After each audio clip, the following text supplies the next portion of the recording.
মধ্যপ্রাচ্যের আকাশে যুদ্ধের ঘনঘটা। এবার সরাসরি আঘাত হানল ইরান। কাতারে অবস্থিত যুক্তরাষ্ট্রের অত্যাধুনিক রাডার ব্যবস্থা ধ্বংসের দাবি করেছে তেহরান। আর এর প্রভাবেই কি বিশ্ব অর্থনীতি এক মহাবিপর্যয়ের দিকে যাচ্ছে?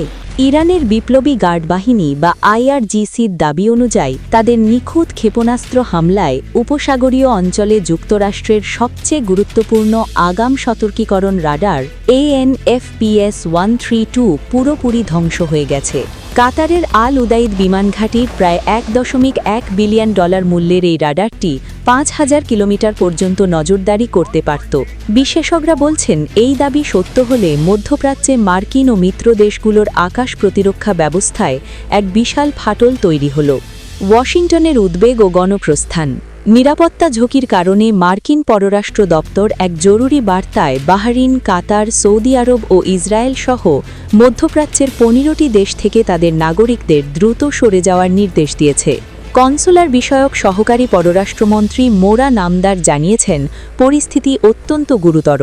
আইআরজিসির দাবি, ইরান শুধু রাডার ধ্বংস করেই ক্ষান্ত হয়নি, বরং গত ২৪ ঘণ্টায় তারা ১৫টি দেশে বিভিন্ন স্থাপনায় হামলা চালিয়েছে।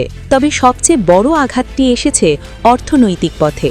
হরমুজ প্রণালী বন্ধ করে দিয়েছে আইআরজিসি। এদিকে বিশ্বের জ্বালানি করিডোর বন্ধ হওয়ায় ইউরোপের বাজারে এর প্রভাব পড়তে শুরু করেছে। অন্যদিকে গ্যাসের দাম মুহূর্তেই বেড়েছে ৩০%। প্রতি ১,০০০ ঘনমিটারের দাম $৭০০ ছাড়িয়েছে। বিশ্লেষক কিরিল দিমিত্রিভ মনে করেন, তেলের দাম প্রতি ব্যারেলে আরও $১০০ পর্যন্ত বাড়তে পারে। আইএনজি এবং ইউরোপীয় সেন্ট্রাল ব্যাংকের মতে, এই সংঘাত ৪ সপ্তাহের বেশি চললে ইউরোপ এক ভয়াবহ মুদ্রাস্ফীতি ও উৎপাদন সংকটে পড়বে। যুক্তরাষ্ট্র বনাম ইরান, এই দ্বৈরথ্য কি কেবল সামরিক শক্তিতেই সীমাবদ্ধ থাকবে, নাকি জ্বালানি সংকটে স্থবির হয়ে যাবে গোটা বিশ্ব? সময় বলে দেবে পরবর্তী গন্তব্য।